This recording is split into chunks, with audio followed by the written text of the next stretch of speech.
Europa es, y ha sido, centro generador de cultura. En ella se han desarrollado las cumbres de la civilización occidental conocida. Y la fuente, el líquido precursor, ha sido el agua salada del mar, de los mares Mediterráneo, Jónico, Adriático. Por ellos navegaron todos los héroes y mitos, por ellos navegaron reyes y esclavos. En ellos se libraron las más famosas batallas navales de la antigüedad. Por los países que los circundan, cabalgaron guerreros y monarcas. Y ejemplo de todo ello es la región de Italia llamada Apulia. Puglia está formada por la espuela y el tacón de la península italiana, la bota. Sus costas dan al Adriático y al Jónico, que se funden en el Golfo de Tarento. Fue el centro de la Magna Grecia y durante el período romano, Brindisi era el final de la Vía Apia. De sus ciudades y puertos partieron los cruzados para la Guerra Santa hacia tierras de Jerusalén. Y a la vuelta, muchos de ellos edificaron iglesias agradeciendo al Señor el haber podido volver a pisar tierra cristiana. En estas ciudades quedan las huellas de la cruz y la espada, órdenes de monjes guerreros como los templarios y otros. Pero fue en el siglo XIII, reinando en el Sacro Romano Germano Imperio, Federico II de Hohenstaufen, del que se dice que edificó o restauró más de 200 castillos y fortalezas de la región, cuando Puglia cobra mayor importancia.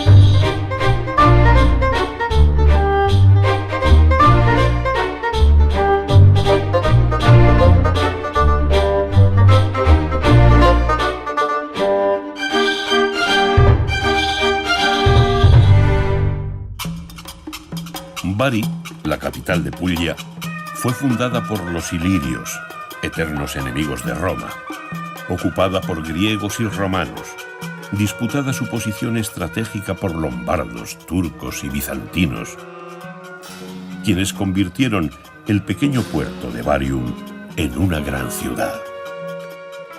Bari.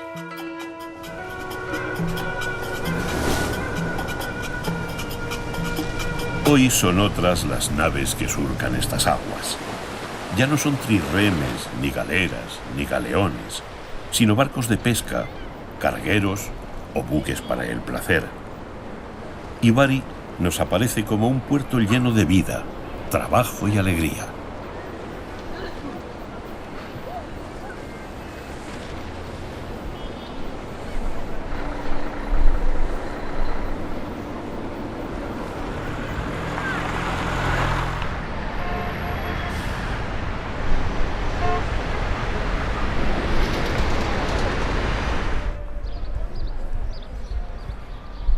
El castello fue edificado por los normandos y más tarde agrandado y perfeccionado como fortaleza por Federico II, emperador del Sacro Imperio Romano Germánico, que llegó a ser rey de Sicilia, de Chipre y de Jerusalén.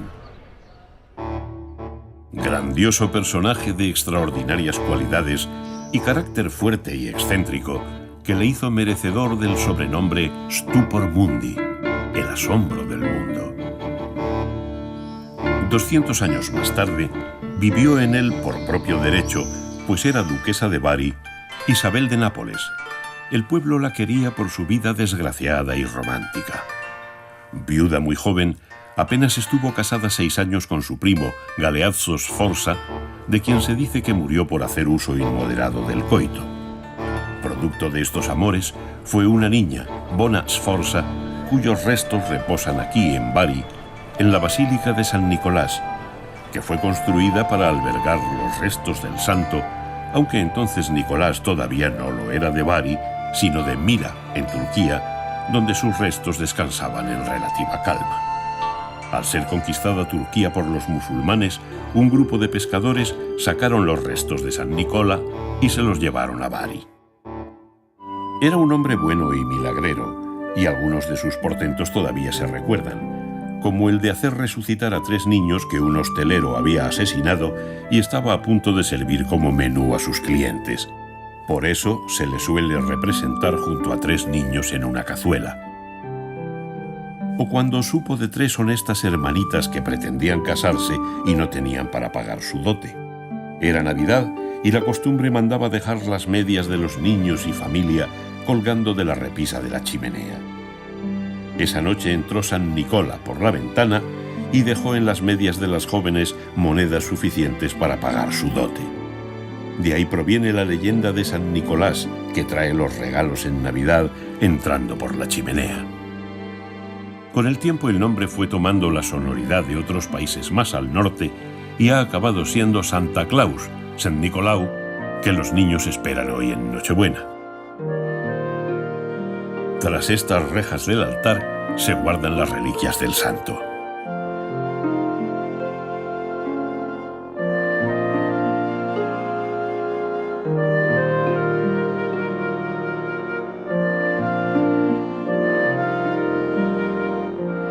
En la basílica podemos ver también el sepulcro de Bona Sforza, la hija de Isabel de Aragón, mujer versada en políticas que murió envenenada a los 60 años por su secretario y hombre de confianza.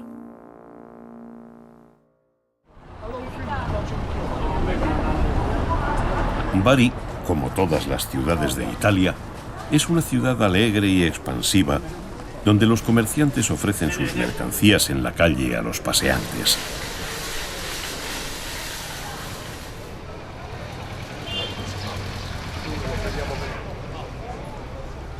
La catedral está dedicada a San Sabino. Su portada es sencilla, clásico románico de Apulia, con 3 portales por debajo de un rosetón. El dintel está tallado con animales y monstruos fantásticos de extraordinaria personalidad.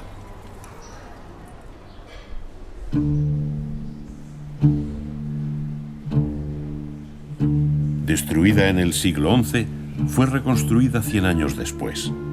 En el interior, la cripta, de inconfundible estilo oriental, consta de una nave dividida en 2 pasillos sostenidos por 16 columnas.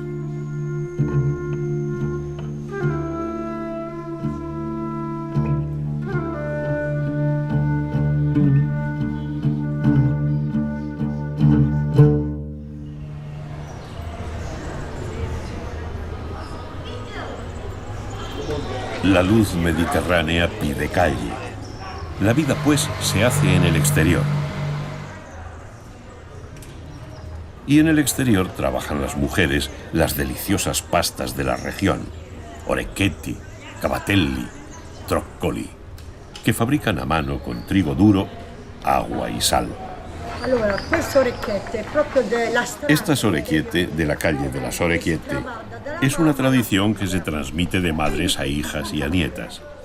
Mi madre empezó a hacer las orecchiette con el dedo al revés y las doblaba así, y se llamaban las strascinate, arrastradas.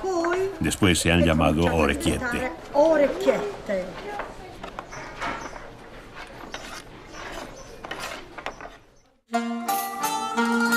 Joaquín Murat, lugarteniente de Napoleón, fue rey de Nápoles entre 1808 y 1815 y queda su huella en este barrio que lleva su nombre, donde se alojan las tiendas de moda y lucen espléndidos edificios.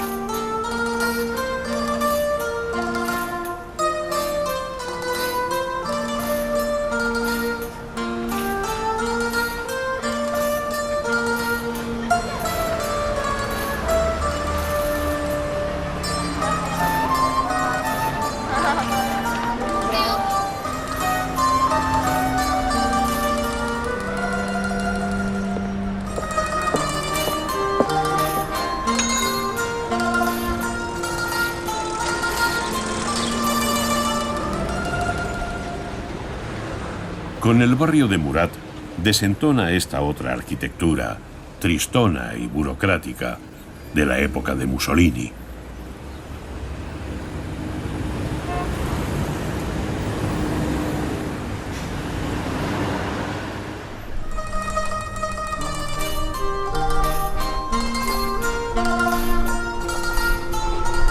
Pero así es Bari, ciudad de contrastes, y los barineses, y sin duda los visitantes, prefieren la luz franca de su histórico puerto y la arquitectura de sus embarcaciones.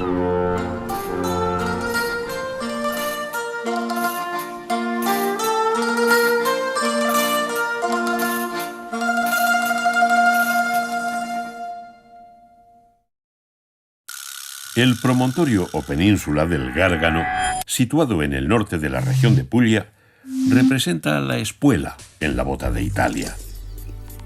Pero nosotros vamos a acercarnos a la espuela por mar. Y navegando siempre a vista de la costa, ese litoral duro y accidentado del Gárgano, donde rompen las olas con fuerza taladrando la piedra, creando misteriosas cuevas y canales, nos vamos a encontrar con los trabucchi, ingenios de pesca que tienen más de 200 años de antigüedad. Estos ingenios están construidos de pino carrasco, pino típico del Gárgano y común en todo el Adriático, flexible y resistente a la sal y al viento duro del Mistral. Buongiorno, sono Mario del Trabucco. Vi spiego un po' la Buenos días, soy Mario del Trabucco y les explico la historia y su funcionamiento. Tiene sus orígenes en el final del siglo XIX o principios del XX. Es una estructura nacida por una necesidad práctica porque no existían puertos y a veces era demasiado peligroso salir al mar a pescar con los barcos de velas. Entonces nació esta estructura pegada en las rocas que funcionaba como un barco de pesca. El funcionamiento es muy sencillo. Se dejan caer los cabrestantes, la red baja en el agua hasta el fondo del mar. Una forma de pescar es cuando el agua es clara y transparente y se ve llegar al pez. Uno de los hombres del trabuco que está asomándose en la plataforma o se sube a la antena y si el pez pasa encima de la red, da una voz a los otros del trabuco y dice «ver», que en dialecto significa «saca la red», y rápidamente sacan la red fuera del agua y los peces quedan presos dentro. Aquí tenemos dos cabrestantes que sirven para subir las redes atadas a varias garruchas. Generalmente hay 4 personas, 2 por cada cabrestante, además de otra que es la encargada de ver si entra pesca en la red. Cuando se ve el pez en la red, se giran los cabrestantes, se saca la red y el pez queda preso en el centro. Después, con un ganapán muy largo, se saca el pez de la red.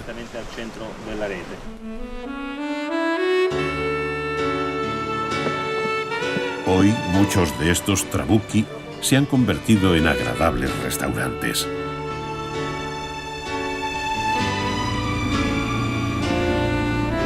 Y siguiendo nuestro viaje, llegamos a Vieste. Pueblo marinero, centro turístico importante con magníficas playas de arena y muelles de atraque para todo tipo de barcos de recreo.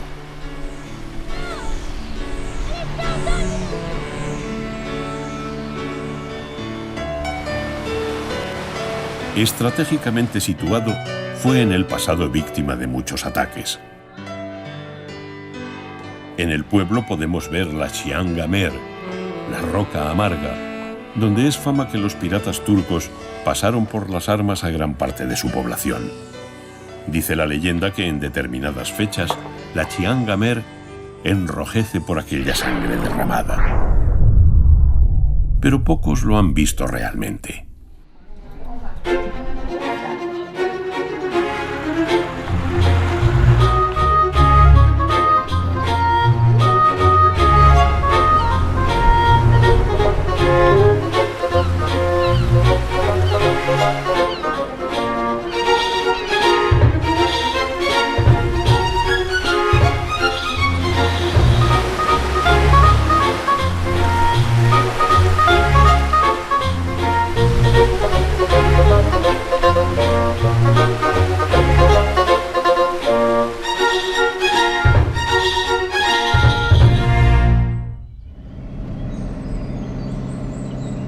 Y ya por el interior, bajamos hacia el sur y encontramos la Foresta Umbra en el Parque Nacional del Gárgano, donde se concentran más del 35% de las especies botánicas de la región.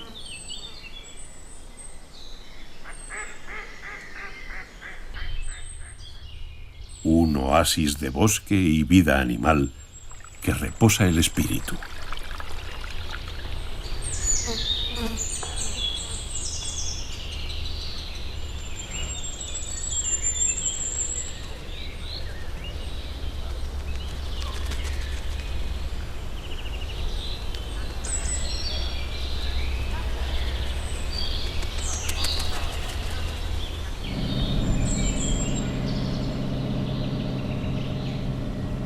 Siguiendo nuestro viaje, llegamos a Monte Sant'Angelo, destino desde hace siglos de millares de peregrinos.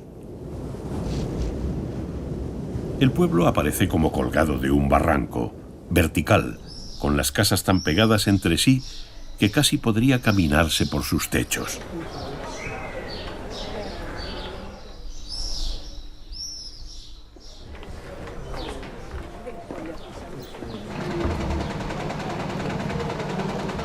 Parece que allá por el año 490 se apareció el arcángel San Miguel al obispo de Siponto, ordenándole que construyera un templo en su honor.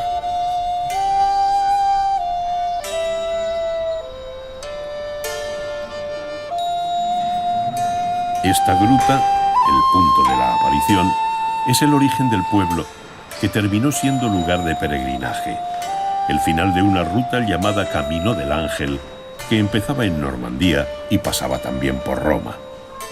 Los caballeros cruzados venían después de su aventura en Oriente a postrarse ante el furioso arcángel de la espada alzada.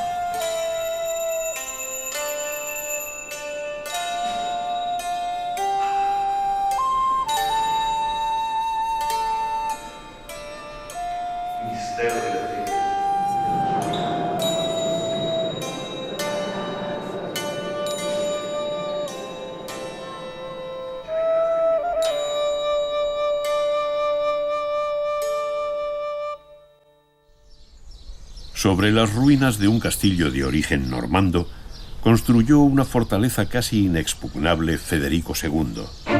Todavía pueden distinguirse las torres cuadradas normandas de las redondas aragonesas. Aquí vivió, se cuenta, Bianca Lancia, la única mujer a la que Federico II amó de verdad. Fue hombre de muchos amores y dejó amplia descendencia. Sin embargo, los únicos hijos naturales a los que legitimó fueron los 3 que tuvo con Bianca. Incluso mantiene algún historiador, llegó a casarse con ella in articulo mortis.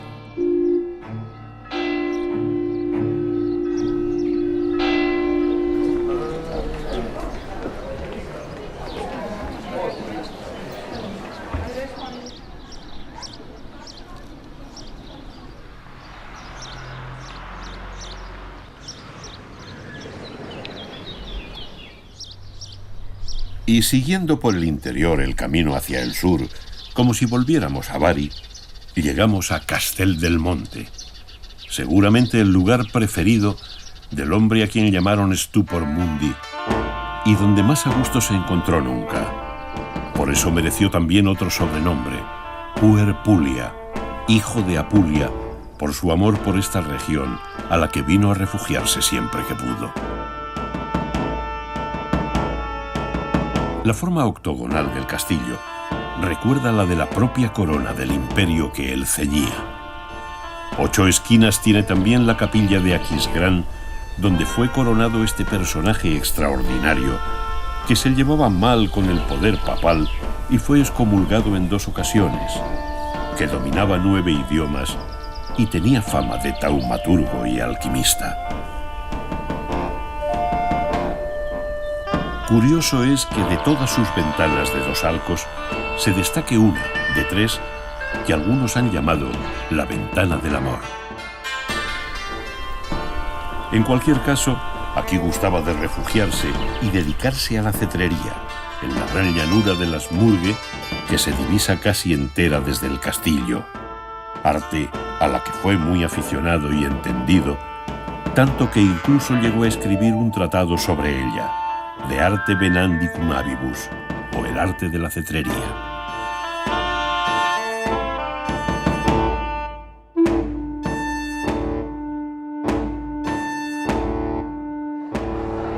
El patio también tiene forma octogonal y cualquier fuerza que hubiese conseguido entrar en el castillo se hubiera visto inmediatamente enclaustrada, encerrada en ese octógono fatal, expuesta a la arquería y al fuego de sus defensores, sin posibilidad alguna de huida.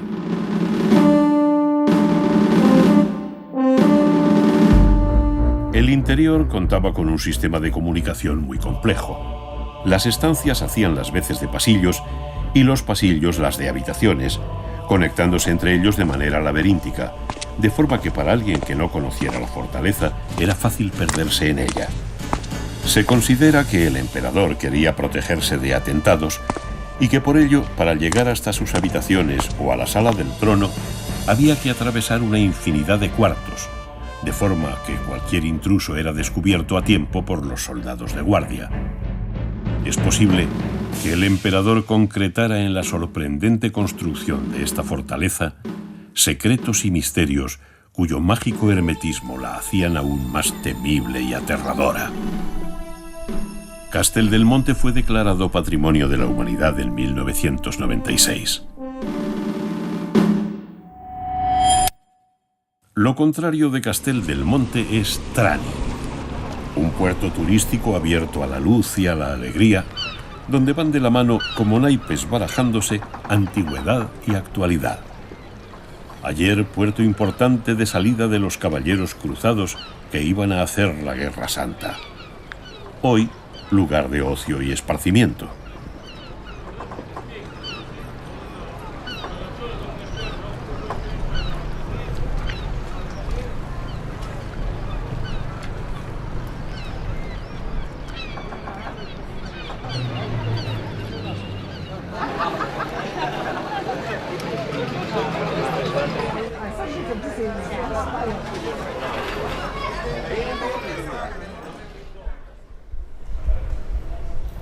Trani fue sede de conventos de órdenes militares, como esta iglesia de Ognissanti, que fue capilla de los caballeros templarios.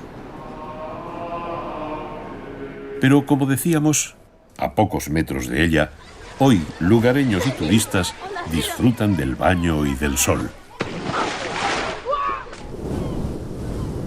Junto a la blancura admirable de su catedral, construida en el siglo XII, de minimalista y asombrosamente fresca fachada, y sin embargo ejemplo del más puro románico pugliés, como podemos comprobar en las arcadas de su entrada.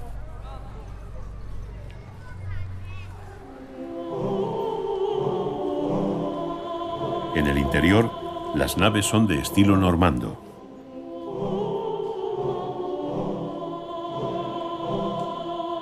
Y célebres son estas puertas de bronce, obra de Barisano de Trani, artista adelantado a su época, moderno hoy mismo, de cuya vida no tenemos noticia, aunque su obra, hecha con una técnica que se acerca más a la orfebrería que a la escultura, anteponiendo el sentido decorativo al simbólico y religioso, está fechada en la segunda mitad del siglo XII.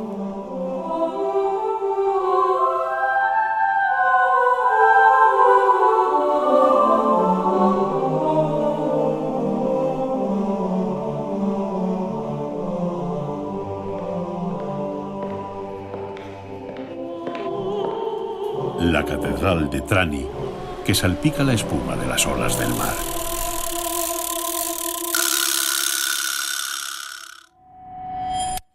Alberobello, tierra de olivos y viñas, capital de los Trulli.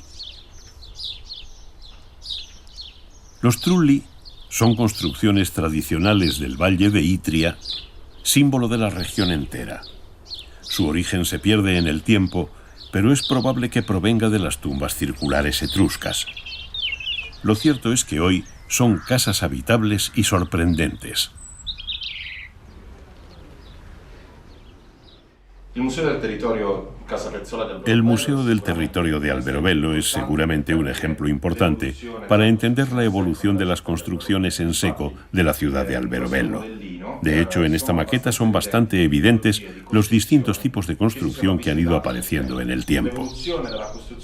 La evolución de la construcción en seco nace de una necesidad, la necesidad de emplear la materia prima que abunda en nuestros campos, la piedra, y acumularla de una forma organizada y práctica. Así que se pasa de una acumulación genérica a una construcción más natural de los muros y finalmente a una estructura más funcional como sería la del trullo. Es por eso que la construcción se mantiene en pie por un correcto encaje de las partes, de las diferentes partes que componen el trullo. La piedra de la cubierta y la piedra del muro. Una cubierta que se compone de 3 niveles diferentes. La estructura interna, una parte media utilizada en el centro como relleno y la capa exterior que da el color gris.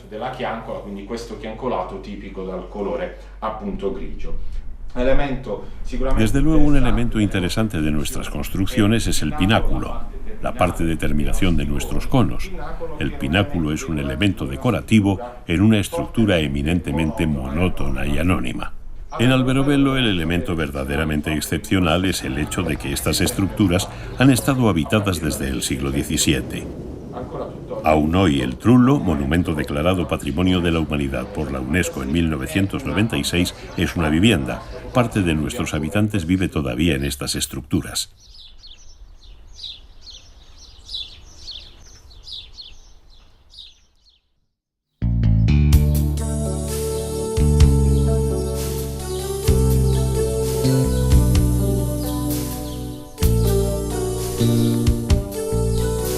Clásicas en la región son también las maserías, las casas principales de las fincas de labor, que con el tiempo se han convertido en casas rurales o encantadores hoteles.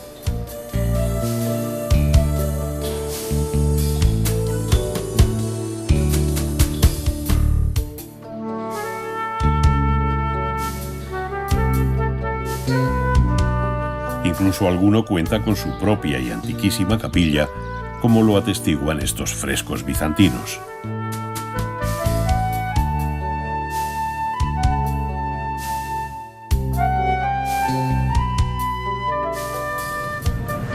Nos queda poco tiempo en Puglia y hemos de aprovecharlo. Así que desgraciadamente hemos de cruzar rápidamente el valle de Itria. Pasamos como flechas por Locorotondo sin poder probar su famoso vino blanco, pero admirando en cambio su hermosa construcción. En Martina Franca entramos por una de sus puertas barrocas del 17 y nos acercamos a la Piazza Roma, donde tras la Fuente de los Delfines se erige el Palacio Ducal de los Caracciolo, en cuyo salón se mantienen interesantes frescos del siglo XVIII.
si hasta ahora nos escoltaban viñas, ahora son olivos los que nos miran desde las orillas de la carretera. Olivos de troncos retorcidos, milenarios. Y siente uno si no sería de esa madera olorosa con la que fabricaría Hércules el garrote con el que se enfrentó al león de Nemea.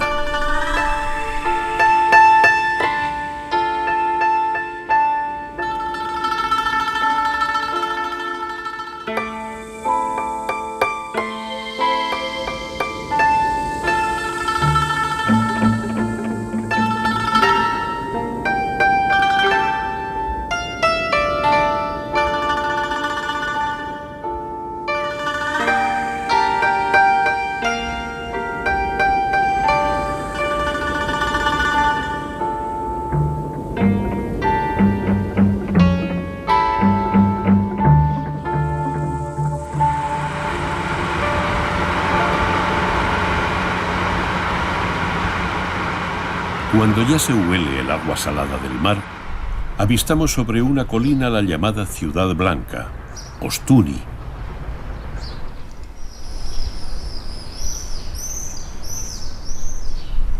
Calles blancas.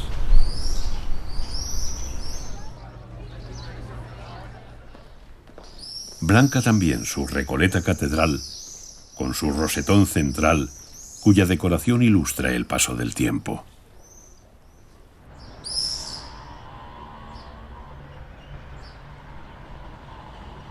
Ostuni fue la dote de la princesa Bona Sforza, cuya tumba hemos visto en la Catedral de Bari.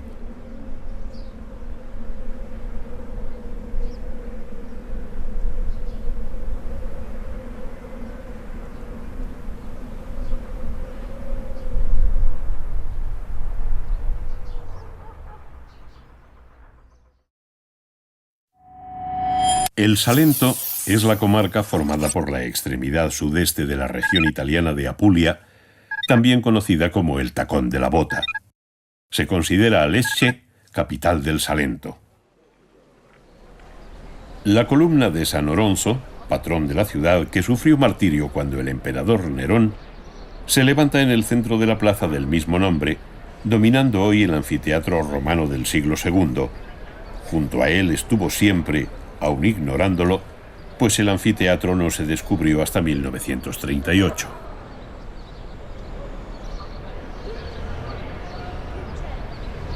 Lecce ha sido sobrenombrada la Florencia del Sur al ser una joya del barroco y del arte en general del sur de Italia.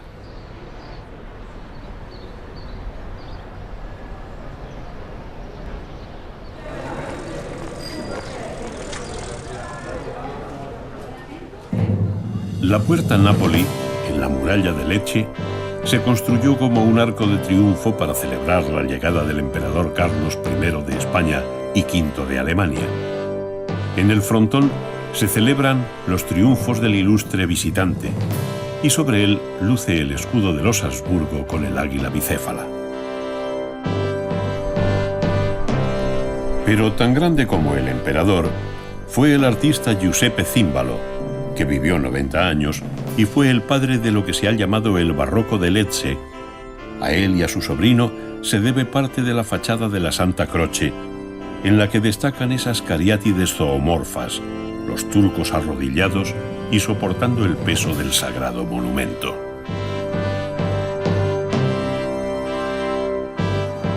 Pero el interior es quizá más sorprendente con los juegos de columnas que sujetan la cúpula.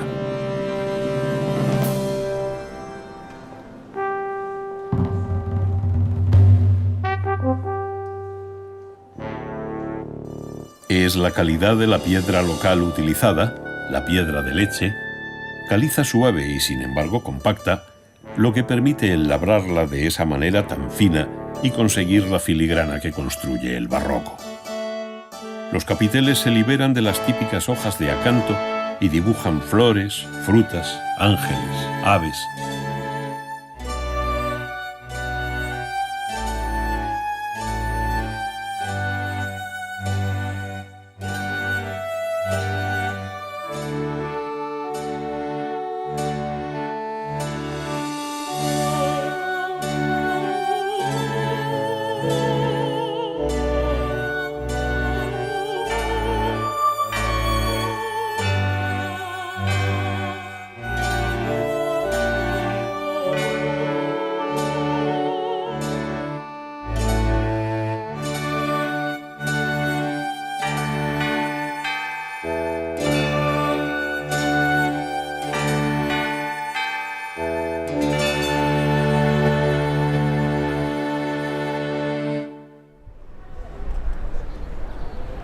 El castillo de Carlos V se construyó sobre la base de una fortaleza normanda y la obra comenzó en 1539, quizás con la intención de que se alojara en él el emperador.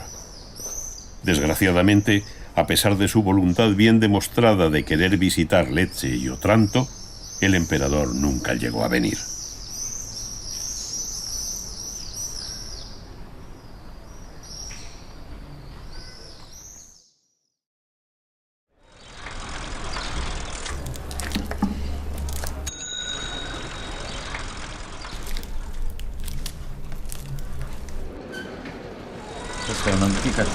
Esta es una antigua técnica de la elaboración leccese.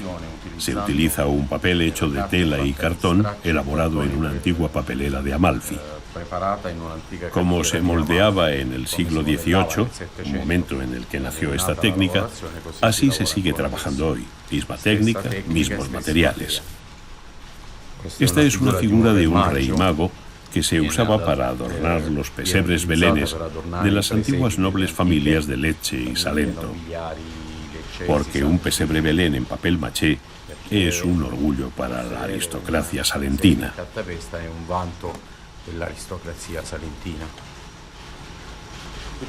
Se parte de un esqueleto de hierro, después se modela el cuerpo en paja, a continuación se modelan la cabeza, las manos y los pies en arcilla. Después el vestido se crea por partes con la misma técnica que utilizaría un sastre de verdad. Trozo a trozo se modelan los trajes directamente sobre el maniquí para crear el movimiento en el vestido que encaje con el movimiento de los cuerpos.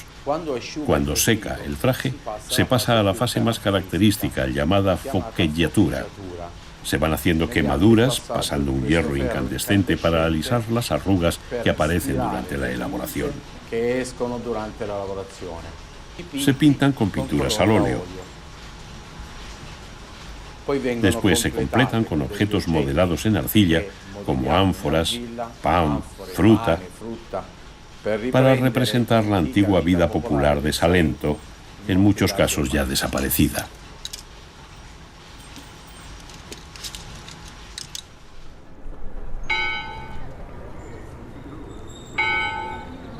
La espectacular piazza del Duomo, dominada por la catedral.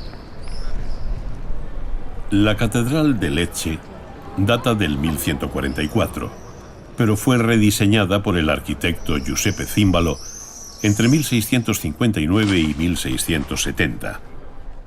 Tiene dos fachadas, la que se ve desde la plaza y la principal, que es curiosamente la más sencilla. Está dedicada a María Santísima Asunta.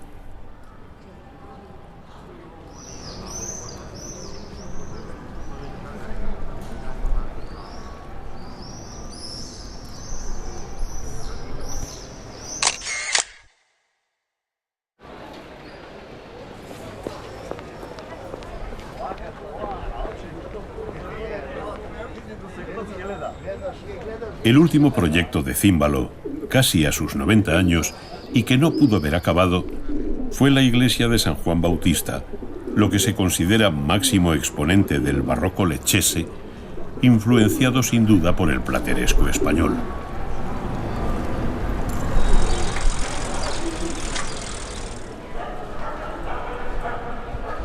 No podíamos dejar de pasar, aunque fuera fugazmente, por el Palacio Tamborino, ejemplo de arquitectura civil.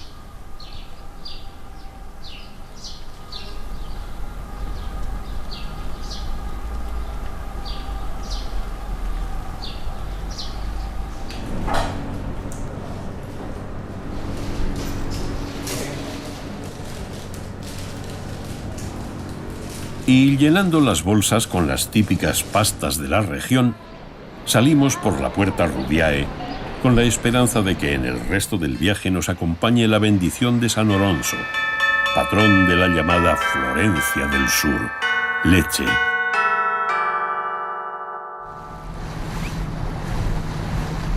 Y por mar llegamos a Otranto, puerto importante desde la época romana, el más oriental de Italia. Su castillo fue tan famoso que el escritor inglés Horace Walpole escribió en 1764 una novela con el mismo título, considerada el texto original del género del terror gótico. El 28 de julio de 1480, un ejército otomano desembarcó frente a la ciudad de Otranto. Después de 15 días de asedio, los turcos consiguieron conquistar el castillo y la ciudad fue pasada a cuchillo. Pero aún quedaban algunos supervivientes refugiados en la catedral. El comandante otomano les ordenó renunciar a su fe cristiana, a lo cual los ciudadanos se negaron. Al menos 800 de ellos fueron decapitados. Son los mártires de Otranto. En 2013, Benedicto XVI inició un proceso para su canonización, ratificado por el Papa Francisco. El rito de canonización tuvo lugar el 12 de mayo de 2013 en la Plaza de San Pedro.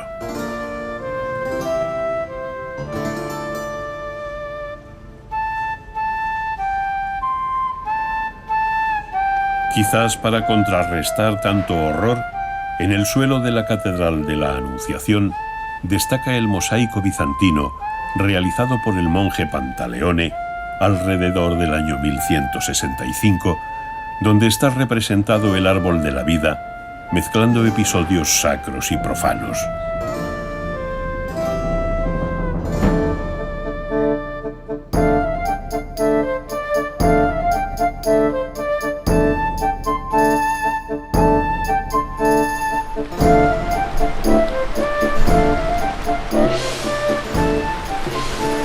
Seguimos la costa, punteada por las torres de vigilancia que ordenó edificar Carlos V para avisar a tiempo de la presencia enemiga. Y pasamos por el canal de Otranto, donde se mezclan las aguas del Adriático y el Jónico, y doblamos el tacón de la bota italiana a la vista de Santa María de Leuca.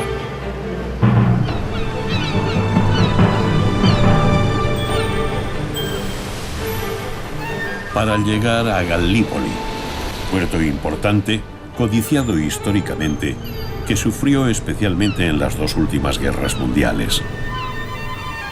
El puerto actual fue comenzado en el siglo XVIII por Fernando I de Nápoles y las dos Sicilias, hermano del rey español Carlos IV. Hoy, desde el puerto pesquero, se puede contemplar la bella ciudad. De ahí viene su nombre, del griego Kalé Polis, que significa ciudad bonita, rodeada por las murallas acariciadas por las olas del mar Jónico y fortificada por el castillo que fue sucesivamente reconstruido por Federico II y por los Anjou y más tarde por los aragoneses.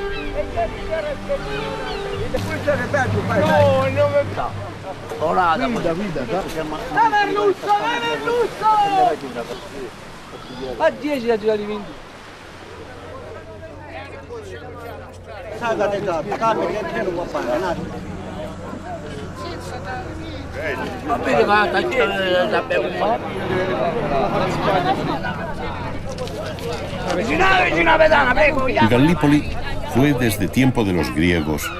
Dice la leyenda que la ciudad fue fundada por Diomeneo, uno de los héroes de la guerra de Troya, importante puerto comercial dedicado especialmente al comercio del aceite.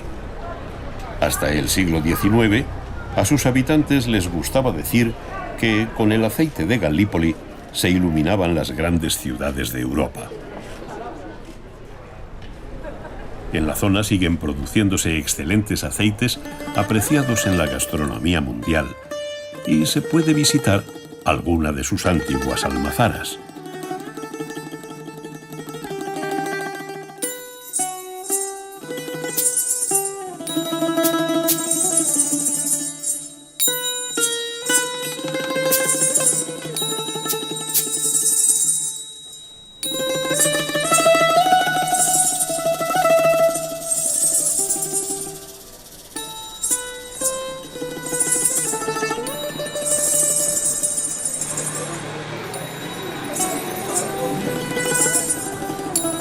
Hoy la ciudad tiene vocación turística y en sus calles se mueven viajeros de todo el mundo, comprando típicos recuerdos marineros y disfrutando en sus restaurantes de los productos del mar.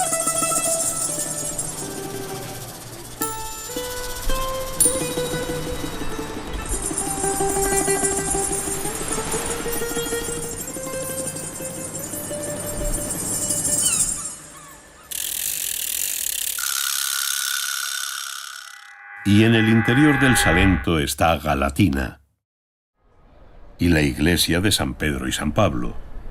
En una época la ciudad se llamó San Pedro in Galatina, en honor al apóstol que, se dice, por aquí pasó en su viaje hacia Roma. Incluso en la catedral se conserva la piedra sobre la cual, según la tradición, San Pedro reposó en su viaje desde Antioquía hacia Roma. Sus calles tienen un inconfundible sabor que solo se encuentra en el interior del Salento.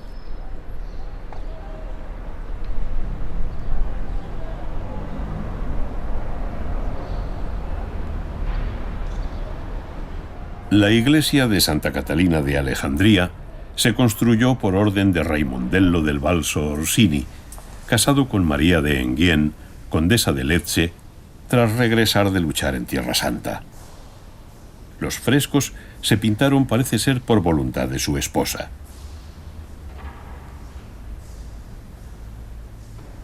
Notables son los del Génesis por su ingenuidad y belleza.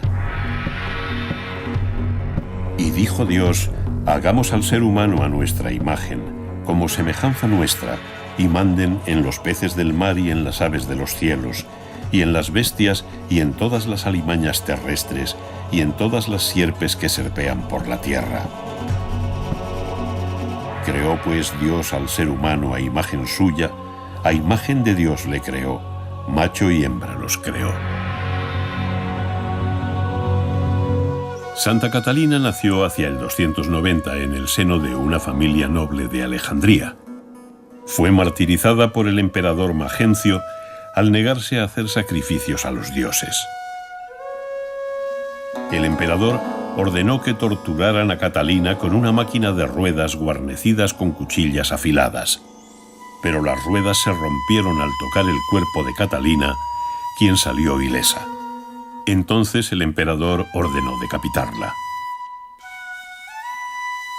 Al lado del retrato de la santa está el sepulcro de Raimondello del Balso.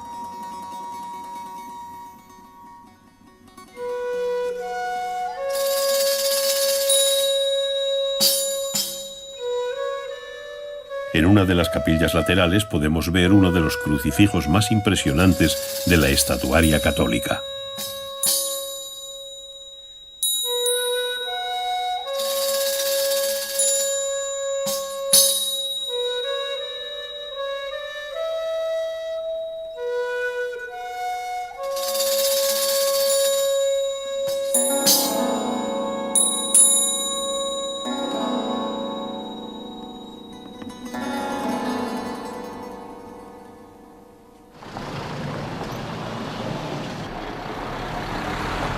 Las calles de Galatina son el escenario todos los años, los días 28 y 29 de junio, de las fiestas de la Tarantela, el baile más célebre de Italia.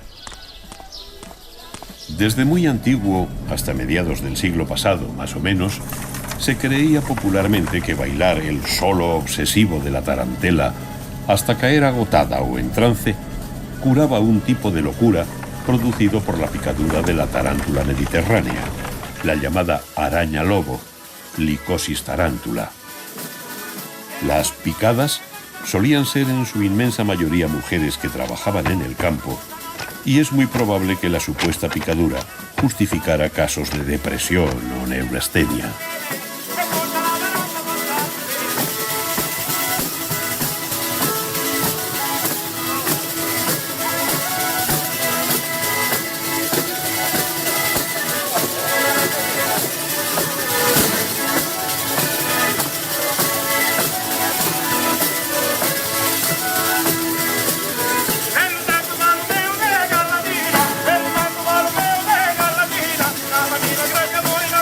Gracias, amor.